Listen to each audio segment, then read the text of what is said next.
नमस्कार, आप देख रहे हैं इस वक्त की बड़ी खबर सेवा न्यूज़ पर। ठगी करने वालों जनसंख्या बड़ी ज्यादा। जी आपको बता दें, ऐसा ही एक मामला बीते दिन सहारनपुर के मुजफ्फराबाद के ब्लॉक प्रमुख के परिवार से रंगदारी मांगने के आरोप में थाना फतेहपुर क्षेत्र में छोटवालपुर निवासी पंकज सैनी को उत्तराखंड की भगवानपुर पुलिस ने गिरफ्तार कर जेल भेज दिया है, जिसके कब्जे से रंगदारी में 6,50,000 रुपए भी पुलिस ने बरामद किए हैं। बताया जा रहा है कि पंकज सैनी बहुत ही शातिर किस्म का व्यक्ति है और इसने काफी लोगों से ठगी और ब्लैकमेलिंग जैसी घटनाओं भी अंजाम दिया है। कड़ी में मंगलवार को पंकज सैनी की पत्नी और लगभग आधा दर्जन लोग शिकायती पत्र लेकर एसएसपी कार्यालय पहुंचे और पंकज सैनी के विरोध में कार्रवाई कर मांग की है। और पीड़ितों का कहना है कि पंकज के द्वारा उनको नौकरी का झांसा देकर फर्जी कंपनियों में बड़े बड़े पोस्टर दिखाकर फर्जी मुकदमे में फंसाकर पीड़ितों का उत्पीड़न किया जा रहा था, परंतु वह अपनी पहुंच ऊपर तक बताया जा रहा था, जिसके लिए उसके खिलाफ कोई भी कार्रवाई नहीं, परंतु वह अपनी पहुंच ऊपर तक बताता था, इसीलिए उसके खिलाफ कोई भी कार्रवाई करने से पीड़ित डरते थे।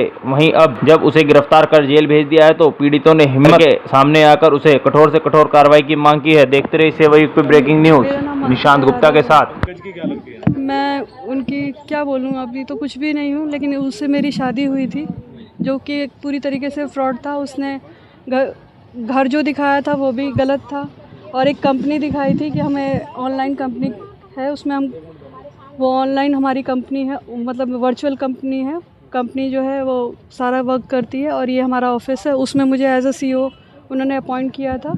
उसके बाद 2-3 महीने काम ही लिया। वहाँ पे रहने के बाद मुझे पता लगा उन्होंने किसी भी वर्कर की 6-6 महीने की सैलरी तक नहीं दी है और ना ही ऑफिस का रेंट दिया है।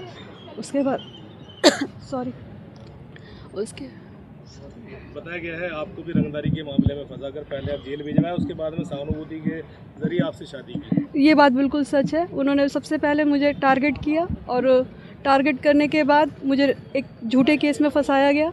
उसके बाद मेरे पेरेंट्स के ज़रिए हेल्प के ज़रिए आए और हेल्प के ज़रिए आने के बाद मुझसे शादी की। हमारे फैमिली को तो लग गया कि भाई जिसकी लड़की की आजकल जिसने मदद की है वो एक देवता ही होगा, जो ऐसी लड़की का हाथ पकड़ रहा है जो जेल काट के आई है। तो मैंने भी कुछ नहीं कहा क्योंकि मैं अपने बहुत ज़्यादा मैं वो हो गई थी, परेशान हो गई थी। तो मैंने कहा कि ठीक है, जब यदि ऐसा है तो ठीक है।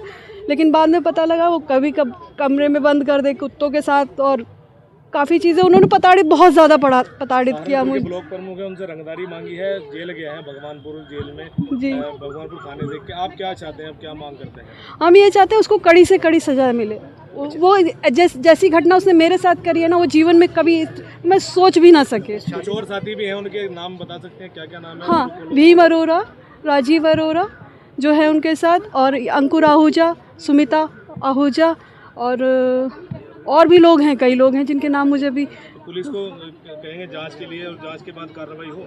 हाँ, मैं ये चाहती हूँ क्योंकि उसने मुझे चुप कराने के लिए मेरा एक्सीडेंट तक करवाया। ये देखिए, आप मेरे फेस पे देख रहे होंगे काले काले स्पॉट, हाथ भी टूट रखा है 2-3 जगह से। मतलब मैं कैसे बची हूँ बस मैं ही जानती हूँ। मेरी तबीयत तब से खराब ही चल रही है, मैं ज़्यादा और कुछ नहीं कह पाऊँगी। 2022 में हुई थी।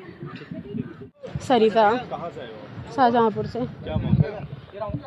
कोई नहीं, मुझे अभी 3-4 दिन पहले पता चला कि ये पंकज जो है, पंकज भैया, हमसे तो ये पंकज सैनी करके मिला था, इसमें पंकज भैया करके न्यूज़ निकली कि इन्होंने यहाँ के किसी सम्रांत व्यक्ति को, भाजपा नेता जी हैं उनको भी। अब आप सोच सकते हैं इसी से कि जब इतने बड़े यहाँ पर सरकार के नेता को जब इसने नहीं बख्शा है तो ये हम जैसे आम पब्लिक को इसने क्या हाल कर रखा है हमारा। तो हम वहाँ से यहाँ आए हैं, यहाँ सहारनपुर हम थाने पे आए कि यहाँ के सर से हमने रिक्वेस्ट करी है कि ये ऐसा व्यक्ति छूटना नहीं चाहिए। ये तो अंदर गया, चलिए उन्होंने किसी ने कहते हैं ना, कभी ना कभी पाप का घड़ा भरता है, किसी के आंसुओं का हिसाब कहीं ना कहीं होता है। तो चलिए मैं उस ईश्वर से भी प्रार्थना करती हूँ कि जिसने ऐसे राक्षस व्यक्ति के लिए ये कदम उठाया उसके लिए मेरी बहुत सारी दुआएं हैं। और अब ये अंदर गया है तो इसके सारे जितने ये गुर्गे हैं जो इस तरीके का काम कर रहे हैं, जिनको ये आगे करता है, पहले जाता है, पहले रिश्ते के नाम पे, प्रॉपर्टी के नाम पे दिखवाता है, सुनवाता है, बाद में फिर अगले की वीडियो बनाता है। अब वीडियो बना करके फिर उसको ब्लैकमेलिंग शुरू कर देता है कि तुम्हारा वीडियो वायरल कर देंगे, ये कर देंगे। और उल्टा उसी पे इसने खुद मेरे ऊपर केस कर रखे। मैं सारे डॉक्यूमेंट्स लाई हूँ, मैं सारा सर को सबमिट करूँगी।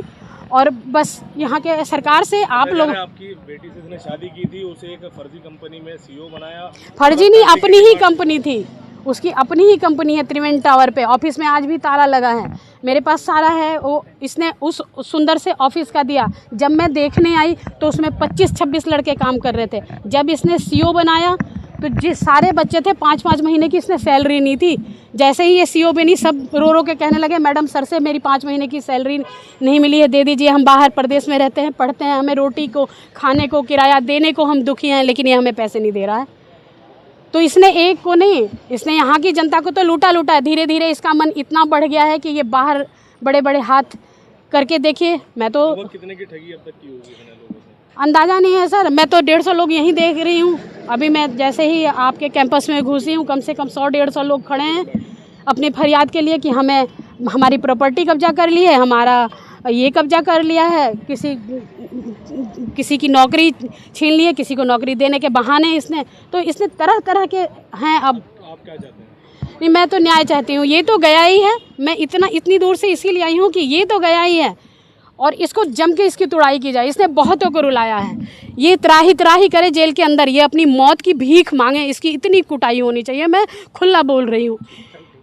और इसके जितने ये हैं इनको भी अरेस्ट किया जाए, जितने जो ये बाहर प्रताड़ित कर रहे हैं। नहीं तो ये देखिए कोई एक्सीडेंट कोशिश कर रहा है, कोई कुछ करने की कोशिश कर रहा है, अगली कोई वारदात होती है तो इसका जिम्मेदार सरकार भी होगी और यहाँ का प्रशासन भी होगा।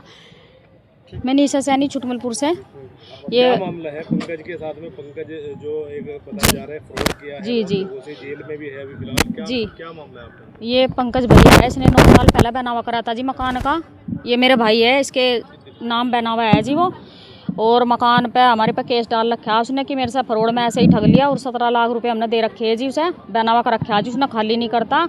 और मेरा जो अपना मकान है उसी मोहल्ले में मैंने वो भी गिरवी रख रखा है जी। मेरा वो भी लिखा हुआ है जी, उसी की वजह से, लोगों का कर्जा उतारने की वजह से जी। 17 लाख रुपए किस लिए देता आप लोगों ने? किस काम के लिए? 17 लाख रुपए तो बस काम तो कुछ बताता ही नहीं जी। उसने तो हमारे तो ऐसे ही इकट्ठे कर लिए, पहले ठग लिए पैसे। ये भाई का एक प्लॉट था वो भी बिकवा दिया वहीं छुटमलपुर में ही, और इसे पैसे देते रहे हम। तो फिर इसने कहा बनावा करा दूंगा मकान का। बनावा तो करा दिया पर खाली नहीं कर रहा है। कह रहा कि पहले नीचली कोर्ट में यही चलेगा, फिर सुप्रीम कोर्ट में डाल दूंगा। ये खाली आपकी कैसे हुई, किस तरीके से? इसने बैन बना रखा था जी मुझे।